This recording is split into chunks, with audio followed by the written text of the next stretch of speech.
Title: My Father Left Everything to My Brother, and Left Me Only a Letter, Part 1. Posted by you/throwaway letter drama. I didn't expect to be writing one of these posts.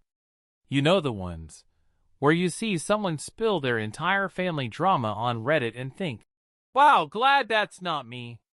Well, it's me now. The short version? My dad died 3 weeks ago. My older brother inherited everything. I got a letter. The long version: buckle up. The setup: I'm 31F. My brother, Lucas, is 34M. We grew up in a small coastal town where everyone knows everyone's business, whether you want them to or not. My mom passed when I was 12, so it was just Dad raising us after that. He worked his ass off as a carpenter, the kind who could build a rocking chair out of scrap wood and make it look like it belonged in a magazine. We weren't rich, but Dad's shop did well enough that we had food, clothes, and the occasional vacation. Lucas was always the golden boy, smart, athletic, effortlessly charming. He got a football scholarship, went to a fancy college, came back with a business degree. I was the artsy one. Average grades, quiet, the kid who doodled in the margins and read in the back of the class. Our dynamic was complicated. Lucas and I got along okay as kids, but by high school, it was like we lived in different worlds. He was the star quarterback. I was the girl in the art room during lunch. Dad doted on him more, or maybe it just looked that way because Lucas was always doing something worth bragging about. I never thought Dad didn't love me, but there was always this unspoken hierarchy: Lucas first, me second. The call. 3 weeks ago, I got the call. Dad had a heart attack in his workshop. Lucas was the one who found him. I drove down from the city that night, a 3-hour blur of bad coffee and worse thoughts. By the time I got there, everything was already in motion. The funeral home arrangements, the condolences, the casseroles from neighbors. Lucas was running the show like a CEO of grief. We buried Dad in the little churchyard by the ocean. The service was simple, which I liked. No pomp, no fluff, just a handful of people who loved him. I cried so hard my head hurt.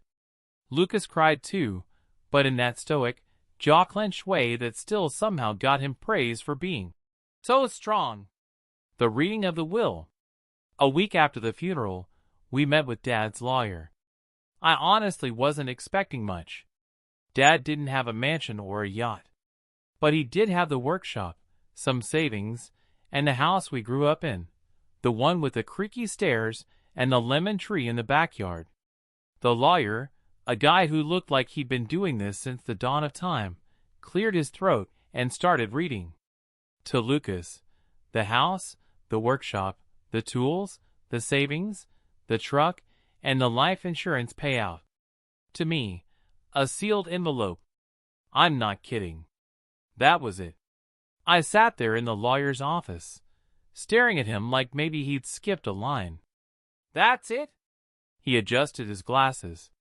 That's what your father left for you, yes. Lucas looked at me with this weird expression, not smug, but not exactly sympathetic either. Like he'd known this was coming and wasn't sure how I'd react. I took the envelope. It was thick, my name written on the front in Dad's blocky handwriting. The letter. I didn't open it right away. I don't know why. Maybe part of me thought if I waited, I could avoid whatever was inside. But curiosity's a hell of a drug, and that night in my crappy Airbnb room, I sat on the bed, tore it open, and started reading. It wasn't just a letter. It was 10 pages. The first line punched me in the gut. If you're reading this, then I'm gone, and you're probably wondering why I didn't leave you the house or the money. You think? He went on to say that Lucas had shouldered more responsibility over the years, handling the shop's finances, helping with bills when times were tight. That the house should stay with someone who will keep it in the family. That he knew I valued independence and Wouldn't want to be tied down by property or obligations. Then it got stranger. What I have for you is something only you can use. Something I couldn't give to Lucas. He wrote about an unfinished project in the workshop, a locked cabinet under his workbench. Inside, he said, was something he'd been working on for years. For you. He didn't say what it was. Just that I'd need the enclosed key, and that I should. Be careful who you trust. With it. The key was taped to the last page. Small, brass, cold in my palm. The visit. The next morning, I drove to the house. Lucas was in the workshop, sending something like nothing had happened. Dad left me a letter, I said. He nodded, not looking up. Yeah, I figured. I need to get into the cabinet under his bench. That made him stop. He set down the sander, crossed his arms. That cabinet's locked. I have the key. He gave me this long, unreadable look. What's in it? I don't know. That's the point. We stood there in this weird silent standoff, the smell of sawdust between us. Finally, he stepped aside. Fine. Go ahead. The cabinet. It took some wiggling, but the key turned. The cabinet door creaked open, and inside was a wooden box. About the size of a shoebox, carved with intricate patterns. I recognized Dad's style immediately. He always did this swirling, wave-like motif. I lifted it out. It was heavier than it looked. Lucas leaned over. Can I see? No. I don't even know why I said it, but the second the word left my mouth, something in his expression changed. A flicker of irritation, maybe even fear? I put the box in my bag and left. The box. Back at the Airbnb, I sat with the box on the bed. It had no visible hinges, no latch. Just the carvings. I turned it over in my hands, tracing the swirls, until my finger caught on a tiny groove. I pressed it, and the lid popped open with a soft click. Inside was, well, let's just say it wasn't money. It wasn't jewelry. It wasn't anything I expected. And it made me realize Dad had been keeping secrets, big ones. Secrets that might explain why he left everything else to Lucas. To be continued. Title: My father left everything to my brother, and left me only a letter, Part 2. Posted by you/throwaway letter drama. So where were we? Oh right. The box. You know how in movies, when someone opens a mysterious box, there's always a glowing light or a gasp. Yeah, real life isn't like that. In real life, you open the thing, your brain takes a second to process what you're seeing, and then you say something profound like, "What the hell?" Inside the box. It was filled with photographs. Not just any photographs, these were old. Some black and white, some faded Polaroids, some that looked like they'd been developed in one of those tiny drugstore booths back in the day. At first glance, they seemed random. A coastline, a couple of people I didn't recognize, a rusty fishing boat, a young man standing next to an unfamiliar car. But the weird part? None of them had Dad in them. Not a single one. I dug deeper and found envelopes, the yellow, brittle kind that crumbles if you bend it too much. They were addressed to names I didn't know. Postmarks from towns I'd never heard of. All dated between 1978 and 1983. And then, at the very bottom, there was a small leather notebook.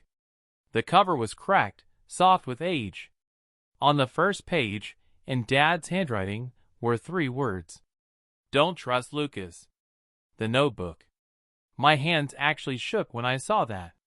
My heart was doing drum solos in my chest. The rest of the pages were, well, they weren't exactly a diary. They were more like a log. Dates, locations, and short notes. Port Brighton, December 6, 81. Boat still missing. Met with Jay. Says they're watching the harbor.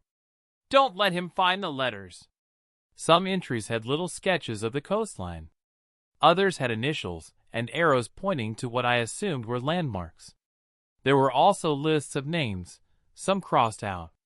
It read like a spy novel, except this was my dad. My dad, the carpenter who taught me how to sand wood and make birdhouses. The problem. I didn't know what to make of it. Was this some kind of elaborate joke? A project he never finished? Or was this real? One thing was certain. The moment I saw, "Don't trust Lucas," something in my gut shifted. I'd always felt like Lucas got more from Dad. More praise, more trust, more everything. But Dad had never outright told me not to trust him. So now, I had this box of mystery, a notebook full of cryptic notes, and a brother who inherited literally everything else. Lucas gets curious. That night, I went to the kitchen in the Airbnb to make tea, and when I came back, the box was on the other side of the bed. I hadn't moved it. Lucas had a key to the Airbnb because he insisted on checking in. While I was there, his words, not mine. I don't know if he'd been in the room while I was out, or if I was losing my mind, but I suddenly felt like every wall had eyes. The next morning, he showed up at the Airbnb unannounced. "Hey," he said, leaning in the doorway like it was his house.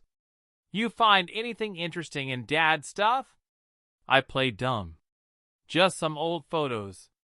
Nothing major." His smile didn't reach his eyes.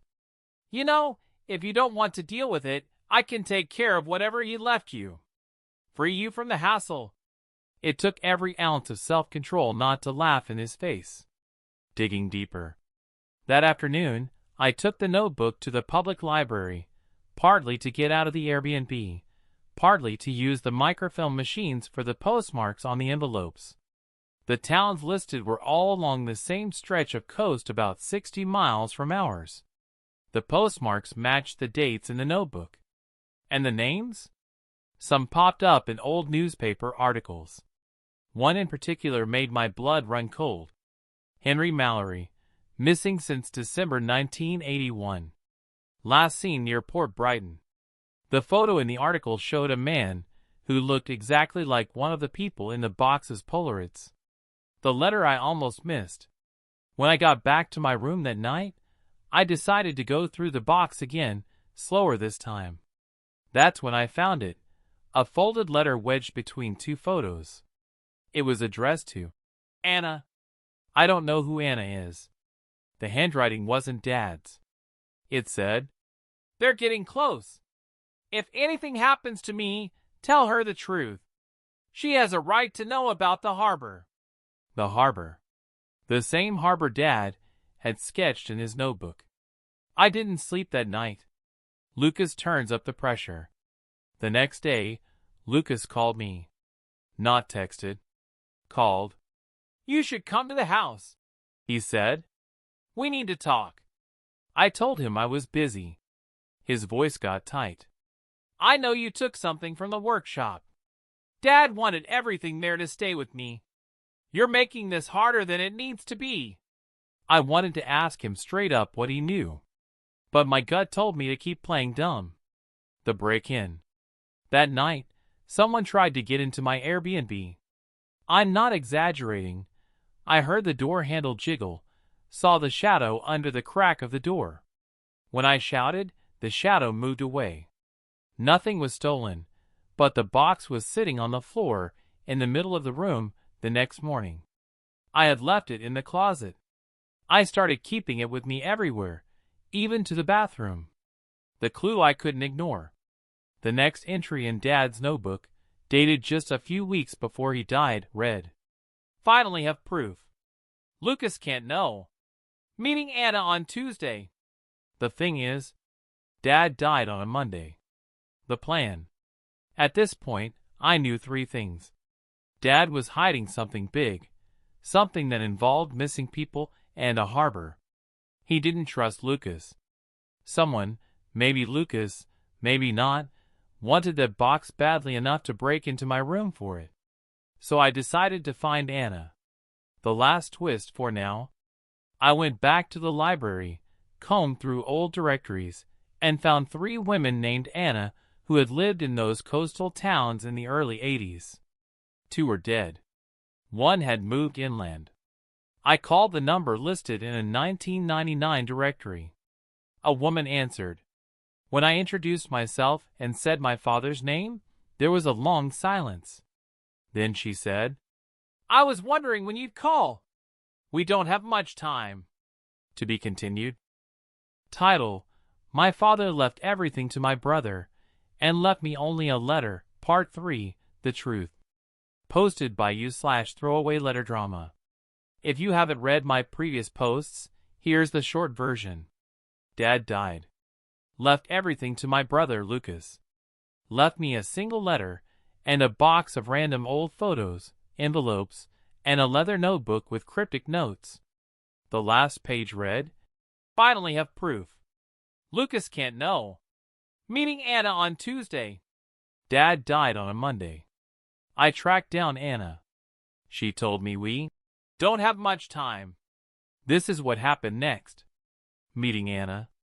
We agreed to meet at a diner about 40 minutes from my place. It was one of those small-town places that smells like fried eggs and coffee 24/7, the kind of place where everyone knows each other's business. Anna was in her late 60s, sharp blue eyes, silver hair pulled back in a braid. She looked like she'd seen storms, the kind that aren't just weather. "You look like him," she said before I even sat down. I didn't bother asking if she meant Dad. The story she told me. Anna and Dad had met in 1981. He was working construction near the coast. She was engaged to a fisherman named Henry Mallory. Yes, that Henry from the missing persons article. According to Anna, Henry had stumbled onto something at the harbor, something illegal. He'd been fixing up an old storage shed when he found crates inside that didn't belong there. Crates full of weapons. Henry told Anna and, for some reason, my father. Dad had been friends with some of the dock workers and apparently had a bit of a "don't trust the cops" streak. He started keeping notes, the same ones I now had in the notebook. A week later, Henry vanished. "Don't trust Lucas." I asked why Dad would write that. Anna's face hardened. "Lucas's godfather was a man named Carl Jensen," she said. "Carl ran a lot of business through that harbor back then. Your father told me Carl was mixed up in whatever Henry found. If Lucas ever knew, well, family ties can get complicated when money's involved." I didn't want to believe it. Lucas had his flaws, but involved in this? Anna didn't flinch. "Carl disappeared in '84, but people like that don't leave clean slates behind. Your father thought someone was still moving things through there even recently." The last meeting that never happened. The Tuesday Dad had written about in his notebook. The meeting with Anna was meant for him to hand over proof. She didn't know what the proof was, but she assumed it was something from the box. She told me she'd gotten a call from Dad that Sunday night. He said, "If something happens to me, she gets the box. Not Lucas. You understand?" She understood. Then Monday morning, he was gone. Accident, they said. The call from Lucas. That night, after meeting Anna, I got a call from Lucas. "You've been talking to people you shouldn't," he said. Not angry, just cold. I didn't answer. "You're not the only one who misses him," he continued. "Don't make this uglier than it already is. Bring me the box, and this all goes away." I hung up. My hands were shaking so badly I almost dropped my phone. Going back to the harbor. I don't know what possessed me, but the next morning I drove out to the harbor Dad had sketched. It hadn't changed much since the 80s. Same rotting wooden posts, same smell of diesel and salt. One of the buildings matched a drawing from Dad's notebook almost perfectly. I went inside. The place was empty, mostly. In the back, under a tarp, were several sealed crates. I don't know why I opened one. Curiosity? Stupidity? Inside, rifles. Dozens of them. I took photos and got out fast. The break-in round 2. When I got back to the Airbnb, the lock on the door was broken. The box was gone. Everything else was untouched. The letter I still had. The only thing they didn't get was Dad's letter, the one he'd left me in his will, because I kept it hidden in my car. I reread it that night, looking for something I might have missed. Most of it was vague. There are things I couldn't tell you, things I did to protect you. But near the end, there was a line I'd never paid attention to before. If you ever need help, give this to Frank. There was an address. Meeting Frank. Frank turned out to be a retired cop who lived 2 towns over. Big guy, shaved head, moved like his knees hurt, but his brain was still sharp. When I showed him the letter, he sighed like he'd been waiting for this day. I told your dad to burn those notes, he said.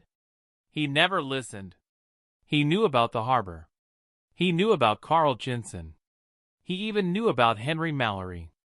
We could never make it stick, he said. Too many people in the right places looking the other way. When I told him about the crates I'd seen, he leaned forward. You still have those photos? I nodded. The choice. Frank told me flat out, if I gave him the photos, he'd take them to the right people, not local cops, but federal. You'll have to testify, he said. And if Lucas is tied up in this, it's going to get ugly.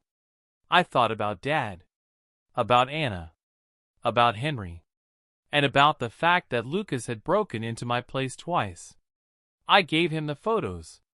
The fallout. The next week was chaos. Federal agents raided the harbor. News crews swarmed the area. They found weapons, drugs, even some stolen art that had been missing for decades. Lucas was questioned heavily.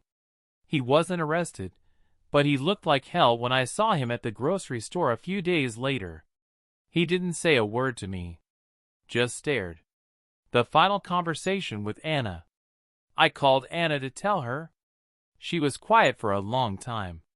Then she said, Henry would have been proud of you. So would your dad. It hit me harder than I expected. The will revisited. Legally, Lucas still had the house, the land, everything. I got nothing but that letter.